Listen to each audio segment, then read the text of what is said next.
안녕하세요. 마가서원입니다. 오늘은 모처럼 우리 마가서원 카페 코모레비에서 뵙습니다. 원본과 복사본 인생이라는 주제로 지난 시간 계속해서 만나 뵙고 있었는데요. 원본 인생의 두 번째 시간으로 예수 그리스도의 어머니 마리아에 관하여 글을 쓰던 중에 잠시 펜을 내려놓고 모처럼 이렇게 카페에 와 앉아 있어요.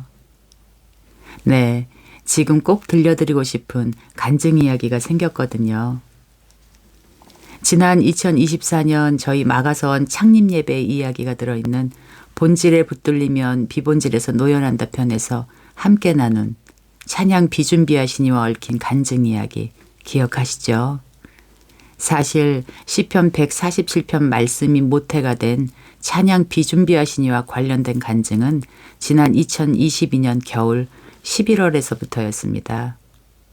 마가서원 영상에서는 우리의 잃어버린 시간을 채우시는 하나님 3부에서와 영화 추락의 해부 해석 영상 마지막 부분과 성령의 바람이 준비하시는 이른 비와 늦은 비에서 계속되는 비와 관련된 간증을 나누어 왔는데요. 이외에도 하나님께서 구원하시고자 원하시는 영혼들을 만날 때마다 그동안 수없이 많은 비준비하신 이의 찬양과 함께 실제로 비를 내려주시는 역사를 계속 일으켜 주셨거든요. 그러니 찬양 비준비하신 이의 모태가 된 말씀, 시편 147편에 관한 묵상이 시작된 것은 지난 2022년 11월부터였죠. 고센이 죽은 나무에 매일 물을 주며 아빠, 태초에 말씀이 있었다는데 그 뜻이 뭐죠? 라고 물어왔던 것처럼 저 또한 그렇게 하나님 아버지께 시편 147편에서 말씀하시는 비가 되어 내려오는 축복의 본질이 무엇인지, 왜 이렇게까지 초월적인 간증을 계속해서 일으켜 주시는지가 저에겐 오랜 동안 고센의 질문이 되어 왔습니다. 그리고 드디어 때가 참해 하나님 아버지의 대답을 듣게 되었고, 그래서 오늘은 그 이야기를 함께 나누고 싶은 것입니다. 과연 현재 이 땅을 살아가는 우리들에게 하나님께서 주시고자 원하시는 진정한 축복의 비란 무엇인지를요. 얼마 전 하나님의 섭리 가운데 두 분의 목사님 댁을 방문하게 되었습니다. 감사의 마음과 함께 이렇게 늦게 찾아뵙게 되어 죄송한 마음으로요. 먼저는 저희 가정이 미국으로 이민을 가기 전에 다녔던 교회의 담임 목사님 댁이었습니다. 목사님 댁을 방문하기 전 저희 부부는 찬양 비준비하시니로 집에서 예배를 드렸습니다. 그리고 목사님 댁에서 모두 함께 비준비하시니 찬양을 부르며 예배를 드리고 지난 시간 미국에서 경험하였던 간증 이야기를 나누게 되었습니다. 네, 그 순간 커다란 거실의 베란다 창밖으로는 비가 눈이 되어 가득히 내리고 있었죠. 너무도 아름다운 광경에 모두들 감사와 기쁨이 흘러넘쳤어요. 그리고 다음 날 새벽 저는 갑자기 잠에서 깨어나게 되었는데 바로 그때 핸드폰의 알림 소리가 나길래 열어보니 사모님이 보내오신 문자 편지였습니다. 창밖으로 들려오는 빗소리를 들으며 사모님의 편지를 읽어나가는 동안 제 마음은 감사와 기쁨과 안도감이 솟아났습니다. 하나님의 축복의 단비, 회개의 영이 사모님의 영혼 안으로 흘러들어가 이처럼 비가 되어 내리는 것만 같았기 때문이죠. 그리고 또 얼마 후에 저희 부부는 또 한 분의 목사님 댁을 방문하게 되었습니다. 제가 결혼하기 전에 다녔던 교회의 담임 목사님 댁을 찾아뵈었던 것입니다. 저희 부부는 이번에도 목사님 댁을 방문하기 전에 찬양 비준비하시니로 예배를 드렸습니다. 사실 그때는 저의 지병이 도져서 몸 컨디션은 외출을 할 상황이 못 되었습니다. 그럼에도 지금이 아니면 안 된다라는 강렬한 마음이 들어서 주신 마음을 따라간 것이었죠. 목사님 댁에서 대화를 나누는 동안에도 증상이 가끔씩 올라와서 저는 속으로 하나님 저를 붙들어 주세요 하고 기도를 드리게 되었죠. 때마침 사모님께서 직접 만드신 따뜻한 레몬 청차가 몸의 긴장을 서서히 가라앉혀 주었습니다. 그 믿음 좋으신 목사님께서 사실 이제 와서 하는 말이지만 주례할 때 이 부부가 정말 잘 살아갈 수 있을까 하고 내 마음이 불안불안했었다고 말씀하시며 웃으셨을 때 저희도 얼마나 웃음이 나던지요. 네, 맞습니다, 목사님. 하나님의 은혜가 없었다면 저희 부부는 이미 오래전에 세상의 죄와 선대의 죄와 내 안의 죄의 파도에 휩쓸려 각자의 물결을 따라 떠내려갔을 사람들입니다. 말씀이 우리 두 사람을 든든히 붙잡아 주셨고 키워주셨고 지금까지 이끌어 주셨습니다. 그렇게 미국이라는 광야에서 만난 하나님을 간증하게 되었습니다.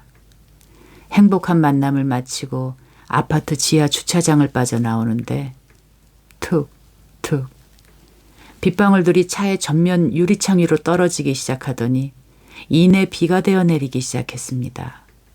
네, 저는 그 순간 생생하고도 신실하신 하나님의 임재에 사로잡혀 울음이 터지고야 말았습니다.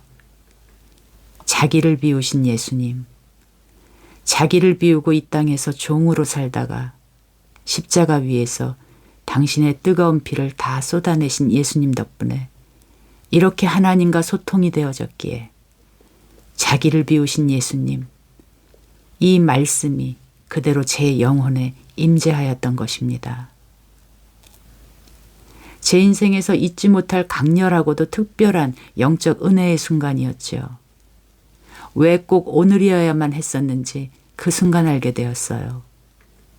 저의 몸 컨디션을 보고 남편은 다음에 찾아뵙자고 말렸지만 너무도 강한 주님의 마음에 이끌려 주님을 따라 나왔던 오늘이었으니까요.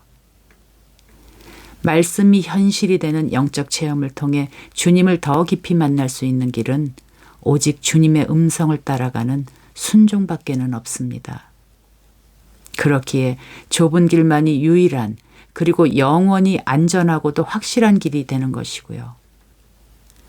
목사님 댁 방문을 마치고 바로 레몬청을 담갔습니다. 그런데 레몬청을 담그고 나서 우편물을 정리하는데 3월 큐티책이 와 있더군요. 큐티책 표지가 레몬 그림인 거예요. 그리고 바로 며칠 뒤 주일 말씀은 결혼에 관한 말씀이셨습니다. 신실하신 하나님은 언제나처럼 당신의 역사하심을 교회의 머리이신 예수 그리스도의 말씀으로 확증해 주시죠. 하나님이 짝지어 주신 것을 사람이 나눌 수 없다라는 주님의 말씀을 설명하시면서 목사님은 결혼은 레모네이드와 같은 것이라고, 레몬과 물을 분리할 수 없듯이 그렇게 하나 되어 가는 것이 부부관계라고 하셨습니다. 영혼의 축복의 단비를 흠뻑 맞은 것만 같았죠. 저는 그렇게 비준비하신 이의 2번의 간증을 경험하고 난 며칠 후 이른 아침부터 한 사람을 기다리고 있었습니다. 베란다 앞을 서성이며 빗자루 소리가 들려오는지 가만히 귀를 기울이면서요. 식탁 위에는 그분께 드릴 선물이 올려져 있었고요. 아니, 그 정도 아직 한참이나 멀었는데 무슨 선물을 이렇게 일찍 사다나? 남편이 물었습니다. 기다리는 시간이 좋아서요. 나의 진짜 선물은 이 기다리는 마음이니까요. 주 예수 그리스도의 사랑은 기다림을 낳습니다. 기다림은 소망의 현실적인 양태가 됩니다. 그런 기다림은 기다린 자체가 행복이 됩니다. 소망은 참사랑이 낳은 자식이니까요. 그리고 소망은 믿음이라는 단짝이 없이는 생기를 잃어버리게 됩니다. 네, 저는 그날 아침 저희 빌라를 청소해 주시느라 수고해 주신 2분의 손을 부드럽게 해드릴 핸드크림 2개를 사고 손편지를 쓰고 이 추운 겨울에 김이 모락모락 나는 따스한 밥상을 앞에 두고 2분이서 식사하시는 풍경을 상상하며 선물 사이에 현금을 조금 넣어두고 그렇게 선물의 주인을 기다리고 있었던 것이죠. 저희 빌라는 청소를 각 세대가 돌아가면서 오랫동안 해왔었는데 작년부터 외부의 도움을 받기로 결정하였거든요. 어느 날부터 부부로 보이시는 2분이 청소를 해주셨습니다. 이윽고 저희 집 현관문 밖에서 드디어 탁탁탁 하는 대걸레질 소리가 들려왔습니다. 저는 얼른 나가 그동안 기다리고 있었던 선물을 전해드렸습니다. 청소하시는데 방해가 될까봐 감사의 마음을 짧게 전하고 돌아서려는데 갑자기 울먹이시는 목소리가 제 등 뒤에서 들려와 다시 돌아보게 되었습니다. 제가요. 이 일을 10년을 해왔거든요. 그런데 이런 일은 생전 처음입니다. 목소리가 점점 울먹이시더니 저 진짜 눈물 나려고 해요. 어떡해요. 하며 점점 감정이 격해지시는 거였어요. 저는 갑자기 너무도 당황이 되었습니다. 저야말로 어떻게 해야 할지를 몰랐습니다. 저는 그저 때가 때이니만큼 지금은 구정 시즌이니까 의뢰의 일상적인 명절 관행으로 여기실 줄 알았거든요. 여기저기서 감사 인사를 받으셨을 테니까요. 그렇게 울먹이시면서 계속 서 계셔서 무엇을 어찌해야 할지 모르겠던 저는 그만 나도 모르게 그분께 다가가 안아드리게 되었습니다. 서로 인사를 나누고 현관문을 닫고 집으로 들어오면서 내가 또 오바를 했구나 하는 죄송한 마음이 들었고 죄송했던 마음과 놀랐던 마음이 서서히 가라앉자 갑자기 감정은 경악으로 바뀌게 되었습니다. 뭉크의 절규가 아마 그때의 제 심정의 표현이 될 것 같습니다. 우리는 지금 어디로 가고 있는가? 우리는 지금 무엇에 휩쓸려 어디로 가고 있는 것인가? 주도로에서 우리 집까지 오는 1km 남짓한 거리에서 보게 되는 교회만 해도 6개인데 10년 동안 이 지역에서 청소를 하신 분이 처음으로 이런 감사 선물을 받는다고 우시다니. 이거야말로 도저히 있을 수 없는 일, 기적이 아닌가.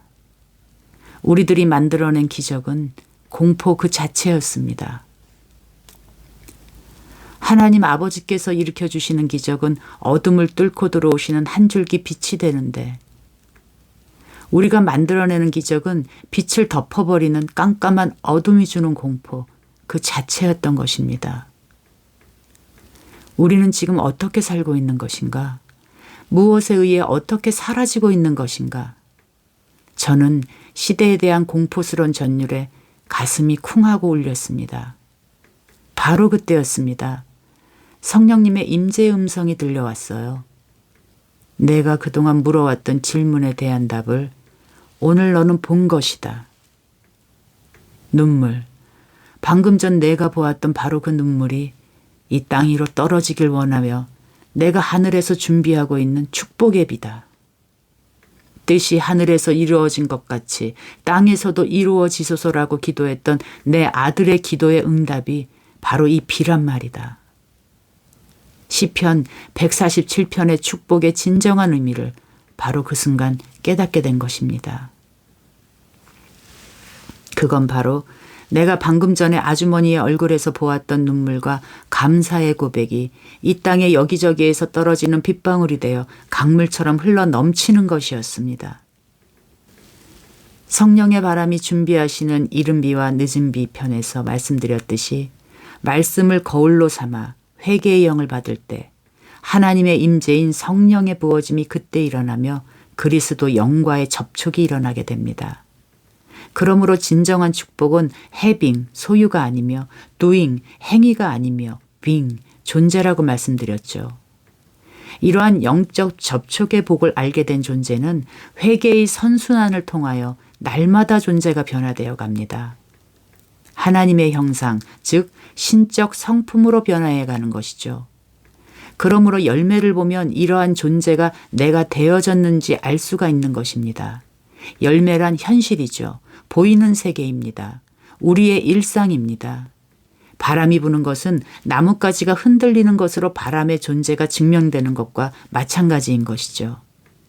이 본질이 현실 세계에서 어떻게 작동되고 있는지를 하나님은 우리의 일상적 열매를 통해 알려주시는 것입니다. 이 열매의 맛을 실제로 맛보고 계신가요? 이 열매의 맛을 지식이 아니라 교리가 아니라 실제 내 영의 혀로 맛보고 있는지 우리는 우리 자신에게 정직하게 물어야 할 것입니다. 아브라함 한 사람을 부르셔서 너는 복의 근원이 될지라라고 말씀하신 것처럼 믿는 우리 한 사람 한 사람을 부르신 것입니다. 복의 근원으로요. 그럴 때 아브라함의 믿음 속에 이미 열방이 들어 있었듯이 우리 각 사람 한 사람의 믿음 안에 열방이 들어서게 되는 것입니다.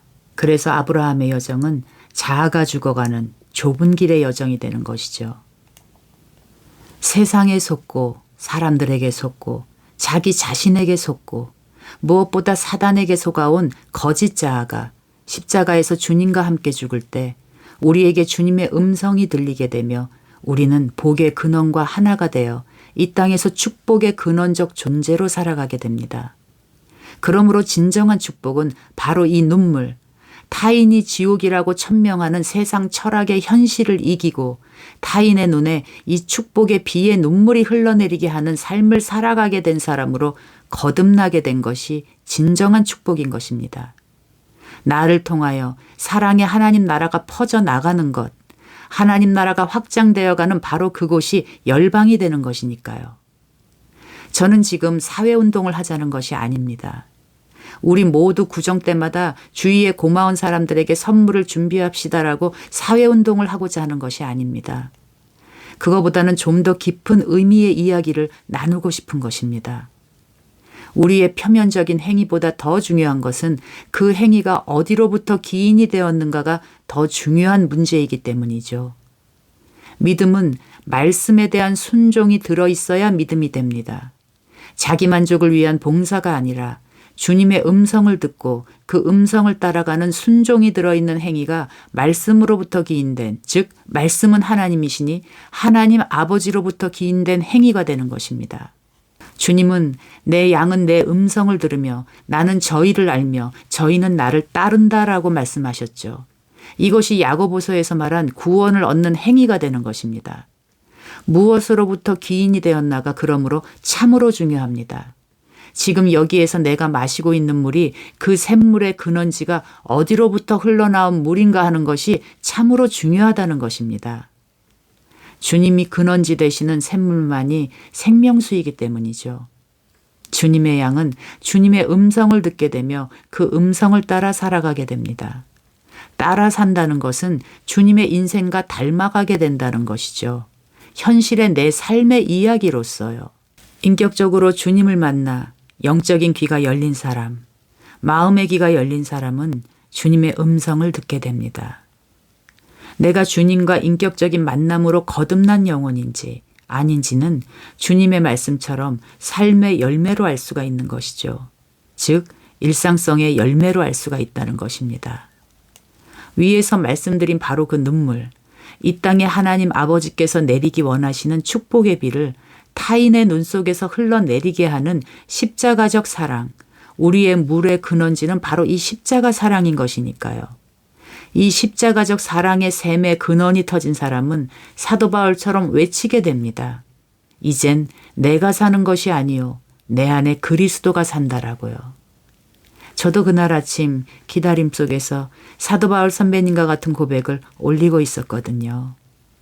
베란다 앞에서 서성이며 마당을 쓰는 빗자루 소리가 들려오기를 아침 일찍부터 기다리고 있는 그런 제 자신에게 스스로에게 놀라고 있었으니까요. 천하의 겉보인 제가 지금 이러고 있는 것이 제가 아닌 것 같았거든요. 이제는 내 안에서 그리스도가 사시는구나 하고 새삼 놀라게 되었던 것이죠. 이 놀람이 주님께서 찾으시는 열매인 것입니다.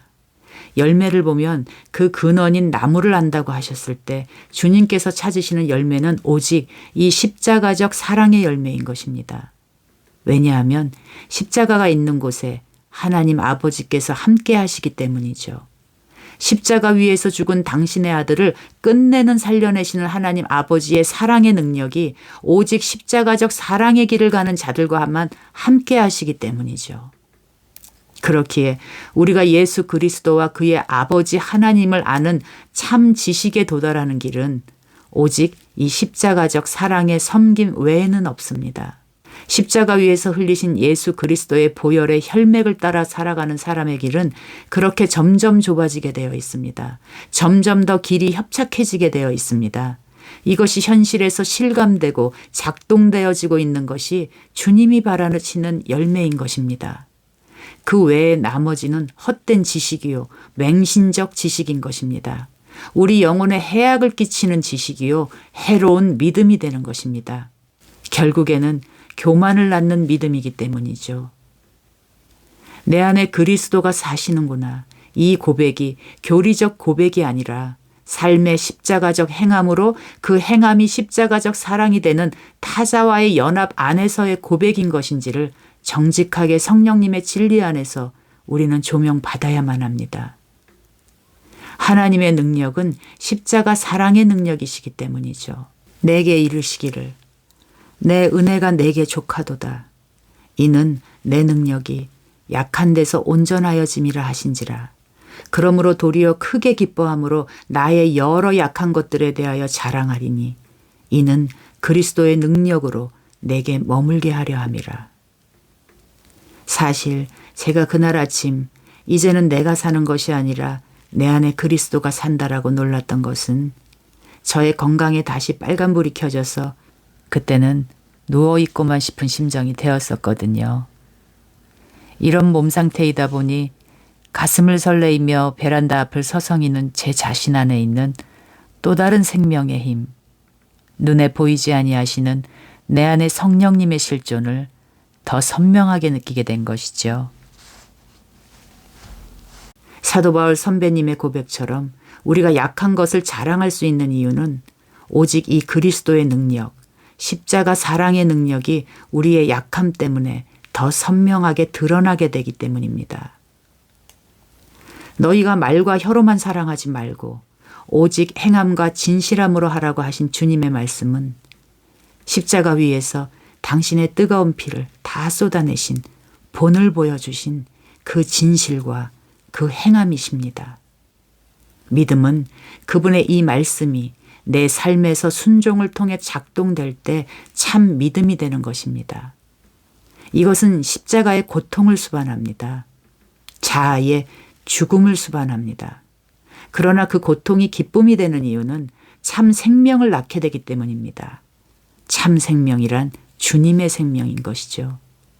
참 생명은 고통에서 태어납니다. 주님은 우리 모두 각자의 삶에서 이 열매, 십자가적 고통이 죽은 나무에 떨어지는 물이 되어 나무의 수에게 보혈의 피가 돌아 참 생명이 맺은 열매를 찾으시고 구하시는 것입니다.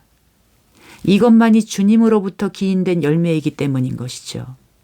그러니 저는 사회운동적 메시지를 전하고 싶은 것이 아니라 우리의 기원, 근원지, 보혈의 샘에서 흘러나오는 보혈이 이미 과거가 된 죽은 피가 아니라 나를 통해 시간을 초월한 영원한 생명의 피임이 입증되는 증인적 삶을 살아가고 있는지 그 진위를 오늘 묻고 싶은 것입니다. 우리는 어디로부터 와서 어디로 가고 있는 것입니까? 우리는 지금 어디에 서 있고 어디를 향해 가고 있는 것인지를요. 지난 몇 년 동안 끊임없이 베풀어 주셨던 초월적인 기적, 찬양 비준비하신 이와 관련하여 비를 실제로 내려주셨던 그 수많은 초월적 기적들의 목적지는 바로 이 일상성과 통하고 싶어 하시는 모든 것 위에 초월해 계시는 아버지의 마음이었습니다. 초월성은 주님의 음성을 듣지 못하여 자아중심적이며 관습적이며 그래서 예측 가능하며 그 결과 새로운 사랑의 기적이 배제된 영적 숭고함이 사라진 안일한 일상 안으로 침투하길 원하시는 것입니다. 과학 문명의 진보 아래 정보와 물질이 넘쳐나는 이 거대한 자본주의적 메커니즘 아래서 철두철미한 조정과 영향력을 받으며 살아가고 있는 우리들은 이제 관계와 사랑마저도 나의 욕구를 위한 소비의 방식이 되어버린 위험천만한 시대를 살아가고 있습니다. 더욱이 경악스러운 것은 타인의 고통마저 매스미디어를 통해 소비되어지고 있는 위험한 환경에 우리는 노출되어 살아가고 있다는 것입니다. 텔레비전 뉴스를 통해 실시간 전해지는 전쟁의 참상을 영화 보듯이 보게 되리라고는 상상도 하지 못했으니까요. 사랑이 식어가는 이 땅, 누구는 내일 지구가 멸망한다 할지라도 한 그루의 사과나무를 심겠다고 하였습니다. 그러나 저는 고센처럼 홀로 죽은 나무에 물을 주며 말씀을 여쭙고 말씀의 대답을 기다리고 있겠습니다. 죽은 나무가 있기에 나의 물은 십자가적 물, 보혈로부터 길어 올린 물이 됩니다. 보혈은 믿음의 완성입니다. 그러한 믿음은 주님, 그러한 믿음은 영적 청력을 키워냅니다. 주님의 음성이 들리게 되죠. 그리고 그 음성을 따라 일상 안에서 순종할 때, 그럴 때 우리의 일상은 초월성과 만나지며 천국이 되어져 갑니다. 그러므로 내 앞에 있는 이 죽은 나무가 나를 구원해가는 나무인 것입니다. 하나님 나라는 그렇게 죽은 나무와도 같은 소자 한 사람에게 냉수 한 사발의 물을 주는 그 한 사람으로 인하여 이루어져 갑니다. 좁은 길은 주님의 음성을 따라가는 길이기에 점점 내가 통제할 수도 예측할 수도 없게 됩니다.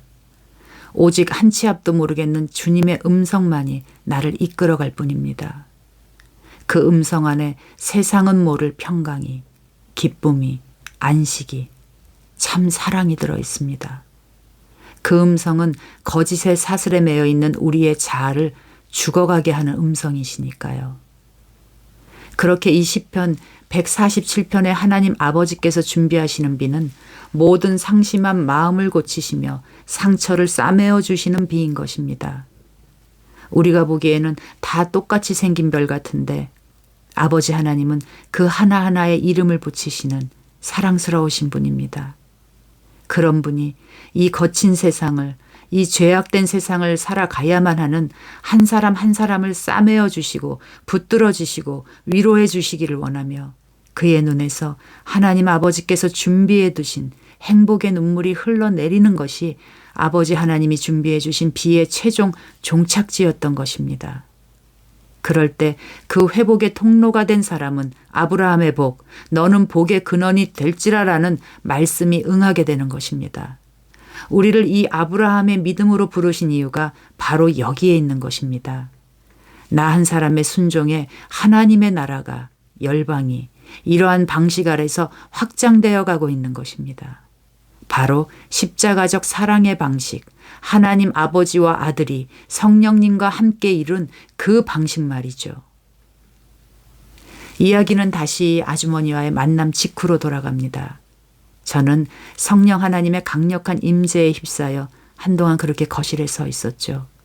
그리고 그날 오후 몸 컨디션이 조금 괜찮아져서 신해산이라고 이름을 붙인 우리 동네 언덕길을 올라가려고 집을 나왔습니다. 몇 발자국 걸어가는데 툭툭 제 옷깃 위로 물방울이 떨어지기 시작했습니다. 비가 내리기 시작했습니다. 그래, 오늘 내가 깨달은 그것이 나의 대답이 맞다. 하나님이 툭툭 떨어지는 빗방울이 되셔서 저와 접촉하시는 것만 같았습니다. 경외심에 휩싸여 하염없이 서 있는 제 위로 비가 내렸습니다. 하나님의 말씀이 그렇게 내리고 있었습니다.